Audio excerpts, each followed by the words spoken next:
I crashed my brand new 450 2 days in a row. In today's video, I'm going to do a story time of how I crashed my brand new Husqvarna FE 450 2 days in a row. I'm going to talk about what happened when I crashed my bike. I'm going to show you the clips of the crashes, as well as talk about what damages went on the bike, as well as on myself. I'm also going to talk about my previous crashes and how this could happen, because as you're going to see soon, I don't usually crash, so it's quite weird that I did it right now. So with this said, let's hop on the bike and ride around and let me talk about my crashes. Let's begin the video.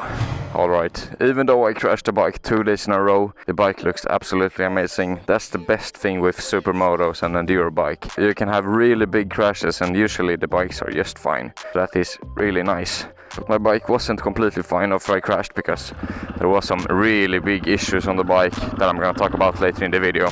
So before I talk about the crashes, I'm gonna give you a little bit of a backstory. Now, previous to this bike, I have owned two bikes earlier. I have owned my 50cc Derby Senda as well as my Husqvarna TE 125. On my 50cc, I had a couple of crashes because I began my wheelie journey on that bike. And when you're a beginner at the wheelies, you usually crash a lot. So on my 50cc Derby, I did get every single crash I had on camera. This right here was when I started learning no-handers. Since my seat cover was so slippery, I just slided off the bike and fell onto my back. And yeah, my 50cc Derby was just fine after that crash, which was nice. Then another time I tried to do hand scrapes and I don't know what happened, I just fell. But yeah, I haven't had any big crashes at all on my 50cc Derby. And then we're moving on to the 125cc. On my 125cc, I never had a crash. I did have a couple of close calls, and one time I fell during a circuit wheelie, but I wouldn't really count it as a crash. So my 125cc, I never really crashed, which was really nice. But now I have a 450. And a 450 has a lot more power and it's a lot heavier. And since both of my previous bikes were two-stroke bikes, I am not as used to the 450 as I want to be. This means that I'm not really used with the engine braking, and that is what leads us to my first crash. Okay, so my first crash. I was at the Madcap Rideouts about 2 weeks ago. During that ride out, I had a really fun time. I rode the whole day without any big issues at all. But at the end of the meet, when I was going home, I saw a couple of cameramen as well as a guy trying to do scrapies. And I thought, I might just do one last scrape before I leave the Madcap week and just flex in front of the cameras. So yeah, that's what I did. Instead of leaving, I turned around and went for a scrape. Now, here's the thing. I have ridden two strokes my entire life. So I am not really that used to four strokes and the engine braking. And the problem with four strokes is when the engine stalls, the rear wheel locks up. So what happened was, I did my scrape, everything was super sick, it was an awesome scrape. But when my front wheel was on the way back down to the ground, I was in too high of a gear and my engine stalled and I just flew forward. So yeah, that was not pleasant at all. In the beginning, I'm just laying on my handlebars and I thought to myself, maybe I can save this by riding a little bit on the handlebars. But a second later, I was bracing for impact because I realized that, well, I'm not going to make it. So I had to brace for impact. I landed on my hands and the bike rolled over my helmet. Yeah, without this full face helmet, I would have been yeah, my skull would pretty much have been crushed. And then after that, the bike landed on me instead of the ground. The only thing that really touched the ground in the first crash was my exhaust. Like 1 second after I had a bike on me, so many people came and picked up my bike. And that's the thing I love about this bike life community. Everybody is, well, almost everyone is very kind, and yeah, if somebody crashes, they just don't look at you. They just immediately come and pick up your bike and help you. So yes, after that I just went home because yeah, I was pretty scratched up after that crash. I'm gonna talk about the damages on the bike and on me after I've talked about my second crash. Yes, I crashed 2 days in a row. The day after I crashed as well, but unfortunately I did not get that crash on camera, which is really sad, but I can tell you what happened in detail. Alright, so it is now the next day, and now we're going to talk about the second crash. The second crash was so much worse than the first one. The first one was like nothing compared to the second crash, both with the damages on this bike as well as on myself. Before I talk about the second crash, there's one thing that I have to say about the damages on myself after the first crash. If we look at the clip of the first crash, we can see my foot slamming into the ground. That meant that my left foot was pretty fucked up after the first crash, which was not good at all for doing wheelies. The day after the first crash, I was outside doing wheelies with my friends at a stunt spot. Now at that stunt spot, I was practicing my no-handers. On my 50cc bike, I was crazy at no-handers, but with the 450 it's a lot harder because there's engine braking and the bike itself is a lot heavier. Anyways, when you're doing no-handers or any complex tricks in general, you're using the shift lock method. The shift lock method is when you're locking your foot with the shifter, just like this. Bam! And now you're locked right here and you can hold yourself onto the bike when you're doing a no-hander. The only problem for me was that my left foot was hurt from the first crash. That meant that I couldn't do a proper shift lock when I did the no-hander. So I was doing no-handers and I let go a little bit of my handlebar a couple of times, and I felt like I just had to go for a real no-hander if I was ever gonna do one. So that's what I did. I just went for it in front of all of my friends.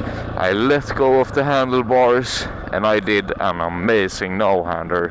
I went for like 4 seconds on the back wheel without my hands on the handlebar, and everything was great. But now we're coming to the part when I'm crashed. On my way back to my handlebar with my hands, I accidentally slipped on my seat because I couldn't hold myself onto the bike properly because of my foot. So when I slipped on the seat, my hand that came towards the handlebar accidentally slipped as well and gave throttle. And I think by now you can already guess what happened next. I gave throttle and my bike just flew backwards and I crashed my bike. At this moment I'm riding in like 60 or 50 kilometers per hour, and that speed is a lot more from my first crash. So I fell back in that speed, landed right on my butt and slided a little bit on my back. Then after that I stood up on my feet, but I still had a lot of speed from the crash. So I did like a front flip on the ground, landed again on my back, and then directly after I stood up on my feet again. The thing with me, when I crash my bike, I get so much adrenaline that I immediately after the crash just stand up. And since I did have so much adrenaline, I didn't feel any pain at all. I stood up on my feet and walked towards my bike. So I started talking to my friends and was like really embarrassed that I crashed 2 days in a row. We started looking at my bike. We're gonna talk about the damages on my bike really soon, but at the time when I'm talking to my friends, I didn't feel any pain at all. Well, my butt hurt pretty much, but it's understandable because I slammed into the ground on my butt. As the time went on when we were talking, I started feeling a burning sensation on my back. At first I thought that I scratched up my back a little bit and I didn't feel like I had to show it to my friends, but as time went on, that burning sensation got a lot worse. So I figured that I'm gonna show my friends my back and see if there are any damages. So I turned around and told my friends to look at my back, and everybody gasped. And at that moment I realized this is not good. I need to look for myself. So my friends photographed my back and I looked at it and I was like, damn, how can I not feel that burn? So yeah, we went to a gas station. They took like alcohol on my back and it was so much pain. And since we're talking about damages, if you look at this wound right here, this was from the first crash. So from the first crash I only got a little bit of road rash and my left foot got hurt. Other than that I was completely fine from the first crash. But the second crash, my whole butt was like swollen and I can't show that on YouTube because I don't want to expose myself, what to say. Anyways, and I got this huge road rash over my back that I would have a real pain in the ass for a whole week forward. But other than that, I was fine, you know. I was this close to falling right into a stop sign. So I'm so lucky that I'm still riding, because yeah, that could have ended so badly. But yeah, I'm here. I'm alive. And now it's like 2 weeks later. It took a whole week to just recover my road rash. You know, for a whole week straight I had like burns on my entire back. And then for the duration of 3 days I got the sore scorpa on the back. And then all of a sudden it just disappeared. And now I'm back.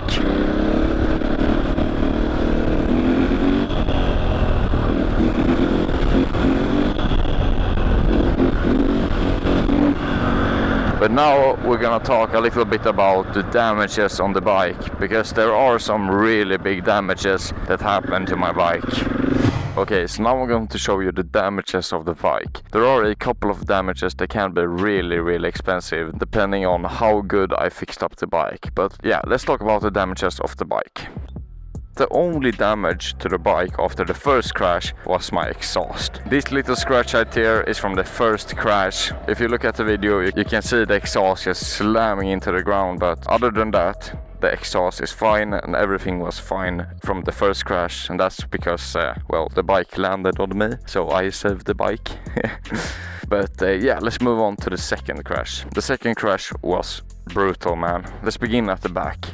If you look at my rear fender right here, this whole thing was completely tilted upwards. If we look down here, you can see, maybe you can see that it's completely burned off right here, and this one is also a little bit broken. And you can see my blinkers right here. So that is really unfortunate, but luckily Boulder Design sent me a couple of extra of these stickers, so I can just put on a brand new one. Right here you can see my pants are completely been destroyed by the one gripper.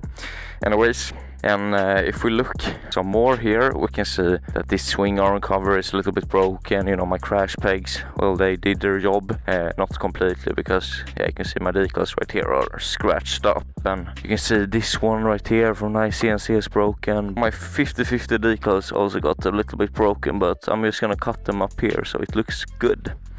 And if we move up to the front right here, we can see that my handlebars are bent down, which yeah, it's not good, but yeah, I can live with it. Yeah, but other than that, everything is fine. But now I'm going to show you what is the most expensive damage. Now, on the Husqvarna bikes, they have a composite subframe. On the KTMs, they have a metal subframe. The thing with these composite subframes are that they easily break at one specific spot, and it's right here. After the crash, I thought that everything was fine, but when I came home from my summer place 1 week later, I realized that this mount right here was broken.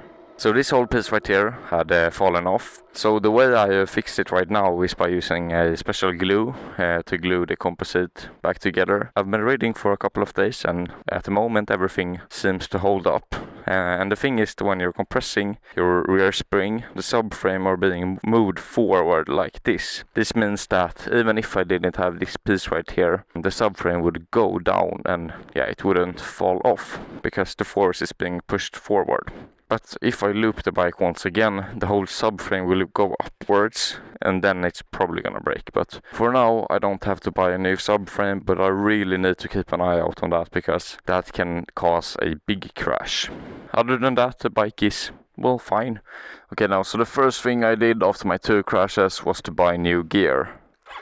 I bit the sour apple and bought a huge chest protector and everything like that. The weird thing is that I did have a chest protection as well as a back protection when I crashed the bike, but the problem was that it was not properly tight on. So when I crashed the bike, it just glided off my back and my whole back got scratched. And I think that the problem for most people, including me, is that they buy gear after they have crashed their bikes. And sometimes it's too late when you have crashed, because, well, you might die or get paralyzed for life. Yeah, you know, gear, it does not look good often, but it's really important, and I really suggest you guys buying some gear, because trust me, you don't want road rash. I couldn't sleep for an entire week. It was not fun at all. And another thing that I've learned after crashing 2 days in a row is after a crash, you really have to rest. You can't really push yourself after a crash, because then you're most likely gonna crash again, like I did. So I took a whole week to rest after my 2 crashes, and now I'm back on the bike. I am a little bit scared sometimes, you know, for the scrapes and no handers, but that fear is quickly fading away. So if you enjoyed this little story time of how I crashed my 450 2 days in a row, feel free to like and subscribe, and maybe drop a comment if you want more story times of, well, other crashes or other things I've done on the bike. Now I don't want to crash again, so I should look where I'm going. Let me put down the camera here. With this said, I hope you guys enjoyed the video, and I will see you guys in the next one. Goodbye.